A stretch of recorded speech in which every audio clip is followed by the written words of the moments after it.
The coming of the European. Burma was practically unknown to Europeans before the end of the 14th century, when Marco Polo's book appeared with its description of the war waged by Kublai Khan against the king of Mien and Bengola. The word Mien, as we have seen above, was the Chinese word for Burma.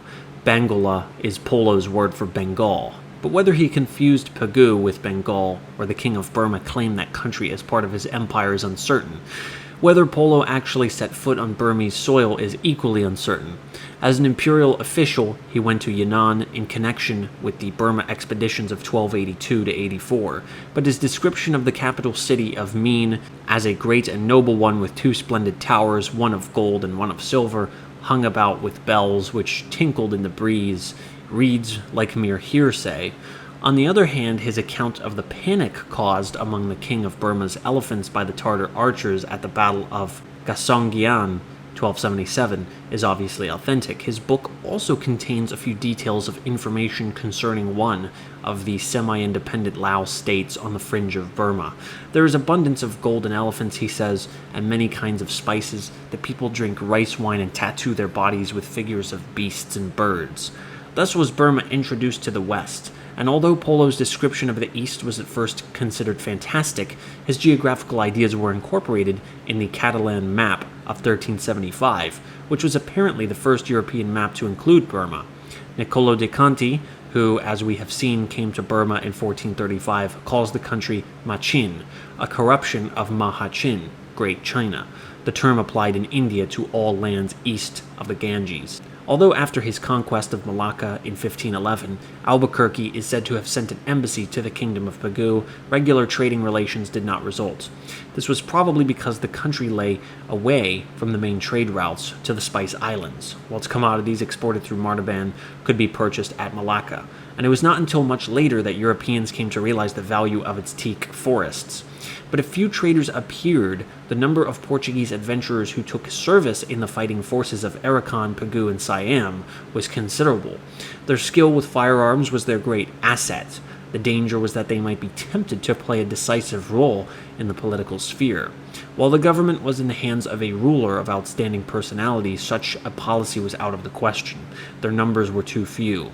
But when at the end of the century Burma lay defeated and divided, Felipe de Brito, who had seized Siam for the king of Arakan, decided that the moment was ripe for a game of far higher stakes, and tried to enlist the support of Goa for his plans. At almost the same time, another Portuguese adventurer, Sebastião Gonzalez Tibau, with the active support of Goa, attempted a similar role in Arakan, using Dianga close to Chittagong as his base. The Portuguese, however, came to the east not only to seek their fortunes, but also to spread the Catholic religion and crusade against Islam. In 1554, the first Catholic priests arrived in Burma. They were two Dominican friars, Gaspar de Cruz and Bomforus, who came as chaplains to the seaport Portuguese. Bomforus is said to have studied the Mon language, but they were not well received by the Feringhi, as the Portuguese freebooters were called in the East, and in 1557 they left, declaring that they would rather preach among pigs like St. Anthony. De Brito, on the other hand, took with him as chaplains to Siam two Jesuits, Pimenta and Boves, who built a church there, and after the recapture of the place by the Burmese in 1613, accompanied the Portuguese captives up country to the villages where they were settled by King Anuk Patlun. Their accounts of the conditions of the country when they first arrived there in 1600 are included in Hakluyt's great collection, and describe a scene of appalling devastation and desolation. Few of the Portuguese filibusters wrote accounts of Burma, but one of them, the incomparable Ferdinand Mendes Pinto, devoted no less than 7 chapters of the story of his adventures to the wars of Tabinshweti and Bayanao. So extravagant were his claims that mendacity became a new word for falsehood in the European vocabulary. His story of events in Burma does indeed have to be treated with caution, though on the subject of the general reliability of his book, modern opinion is divided. Duarte Barbosa, writing at the end of the 16th century, included in his description of the coasts of East Africa and Malabar an account of Burma, which must have been compiled from materials supplied by Feringhi who had served there. Though unreliable in many ways, it contains useful information about commerce. He shows that all the external trade of the country was in Mohammedan, i.e., Arab and Indian hands. He mentions the export of rice to Malacca and Sumatra, the fine quality of Burmese lac, and the huge martaban jars, which were used on ships for the carriage of water and rice. Caesar Frederick gives us easily the best account of 16th century Burma. Thomas Hickok's translation of it was incorporated by Hakluyt in his principal navigations, along with the narrative of Ralph Fitch, the first recorded Englishman to visit Burma. Caesar Frederick went there in 1569 and saw Bayanang in all his glory. Fitch was there twice, in 1587 and again in 1588, during the ill-fated reign of Nanda Bayan. On the outward journey, Fitch and his companions had had the unpleasant experience of being arrested as spies at Goa. Hence he kept no diary of his travels for fear of having incriminating documents about him, should he encounter further trouble with the Portuguese. In writing his account for Hakluyt, therefore, he made extensive use of Caesar Frederick's. Much of his story, indeed, is little more than a boiled-down edition of the Venetians. This is all the more unfortunate, since when he has to rely upon his own memory, he has some interesting things to say. Caesar Frederick wrote neither as a geographer nor as a traveler, but as a trading prospector. As a guidebook for intending traders, it is unsurpassed. He describes the import of Indian textiles from the Coromandel coast in Bengal through the ports of Pagu, Siriam, and Bassein into lower Burma, and the trade between those ports and Malacca, Sumatra, and the Red Sea. He describes also the strict examination of goods at the ports by the customs officers, the methods in use for transporting merchandise inland along the rivers and creeks, the brokerage system by which all commercial transactions were conducted, and the general conditions affecting foreign merchants. He devotes attention to the currency question. All payments, he says, had to be made in a mixture of copper and lead called ganza, Sanskrit kansa, bell metal, which was used by weight. The standard amount was the Indian vis, 3.65 pounds, avoirdupois, subdivided into 100 tikals. There was no coinage. To prevent fraud by putting overmuch lead into them, it was necessary to employ the services of one of the public assayers at the fixed rate of 2 vis of gansa a month. By this means, he says, the merchant with the charges of 2 bises a month receiveth and payeth out his money without loss or trouble. 1 vis of gansa was worth half a ducat of Venetian money. His detailed description of Burma's imports and the sources from which they came stands out in contrast with his brief note on the subject of exports. The merchandises that go out of Pagu are gold, silver, rubies, sapphires, spinels, great store of benjamin, benzoin, long pepper, lead, lacquer, lac, rice, wine, some sugar.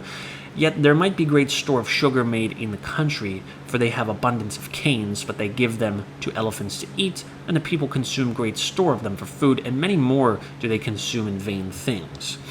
He gives some very useful information regarding the effect of the monsoon on sailings across the bay from the Coromandel coast. The usual custom, he says, was for ships to leave the coast not later than the 11th or 12th of September, for in those parts the winds blow firmly for certain times, with which they go to Pagu with the wind and poop, and if they arrive not there before the wind change and get around to anchor perforce, they must return back again. For that the gales of the wind blow there for 3 or 4 months together in one place with great force. Native shipping in those days found it too dangerous to cross the bay during the height of the southwest monsoon. Skippers had to time their sailings so as to get across in the short period of comparative lull just before the changeover to the northeast monsoon in October, and as the voyage took from a month to 6 weeks, they had little margin of time in which to make it. This rule was carefully observed by shipping, both European and native, for many years after Caesar Frederick's day. Some 60 years later, the Englishman William Methwold wrote of sailings from Masulipatam. In September, the ships for Akain, Sumatra, Arakan, Pagu, and Tenasserim set all sail, for it is to be understood that alongst this and all other coasts of India the winds blow constantly, trade 6 months one way and 6 months another, which they call the monsoons, alternately succeeding each other, not missing to alter in April and October, only variable towards their end, so that taking the last of a monsoon, they set sails, and with a forewind arrive at their desired haven, and there negotiating their affairs, they set sail from thence in February or March following, and with the like favorable gale returns in April unto their own ports. and we know from the early 18th century Fort St. George Madras diaries that the rule was still in operation. Caesar Frederick was an acute observer, and in the picture he paints of the Burma he saw is so full of interest that it deserves far fuller treatment than can be given here. One would like to quote in his full vivid account of his journey up to the Sitang from Martaban to Pegu, in the course of which his boat had to negotiate that river's formidable bore. The impression it made on him may be perceived from his opening sentence. And in this voyage you shall have a macareo, which is one of the most marvelous things in the world that nature hath wrought, and I never saw anything so hard to be believed as this, to wit, the great increasing and diminishing of the water there at one push or instant, and the horrible earthquake and great noise that the said macareo maketh where it cometh. He went also to see an elephant hunt near Pegu, and his account of it might still serve as a description of a modern hunt. He describes the king's riches with particular gusto. To the gold-hunting Europeans of his time, fired as they were by the Spanish discoveries of precious metals in America, such things had a special appeal. This king hath divers magasons full of treasure, as gold and silver, and every day he increaseth it more and more, and it is never diminished. Also he is lord of the mines of rubies, sapphires, and spinels. Near unto his royal palace there is an inestimable treasure, whereof he maketh no account, for it standeth in such a place that everyone may see it, and the place where this treasure is a great court walled about with walls of stone, with 2 gates which stand open every day. He arrived there, of course, just at the time when Pegu was glutted with the loot of Ayutthaya. Fitch was equally impressed with the riches he saw, but thought that far too much gold was wasted upon pagodas. If they did not consume their gold on these vanities, he writes ruefully, it would be very plentiful and good cheap in Pegu. Fitch's story of his wonderful travails is, in spite of the defects already noted, full of interest. Not only did Hakluyt make it a feature of the second edition of his principal navigations, but Purchas also included it in his Pilgrims. He left England with 3 companions in 1583 and returned alone in 1591, to the great surprise of his relatives, who, deeming him dead, had divided his estate according to the terms of the will which he had executed before his departure. He parted from his companions in India and traveled farther east alone, maintaining himself by trading as opportunity offered. He sailed from Shripur in eastern Bengal at the end of November 1586 and landed at Bassein in the Delta early in 1587. He noted the houses built on great high posts, a custom which he decided was due to fear of tigers, which be very many. He emphasizes more than once that the country was very fruitful and the people very tall and well disposed. There is nothing in his account indicating any signs of the coming collapse. He was as much impressed by Nandabayan's majesty and riches as Caesar Frederick by his predecessors. The evidence of his reliance upon the Venetian story is only too obvious, but from time to time he inserts passages entirely drawn from his own reminiscences, which show that he made the most minute inquiries and was a keen observer. His best essay at independent description is on the subject of the Buddhist monkhood.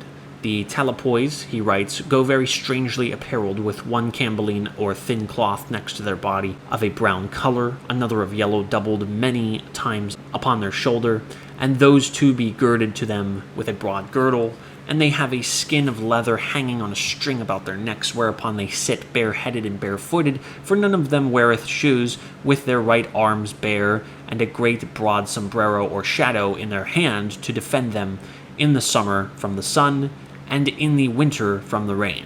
They keep their feasts by the moon, and when it is new moon, they keep their greatest feast, and then the people send rice and other things to that kiak or church of which they be, and there all the Talapoys do meet which be of that church, and eat the victuals which are sent them. When the Talapoys do preach, many of the people carry them gifts into the pulpit where they sit and preach, and there is one which sitteth by them to take that which the people bring. It is divided among them. They have none other ceremonies nor service that I could see, but onely preaching.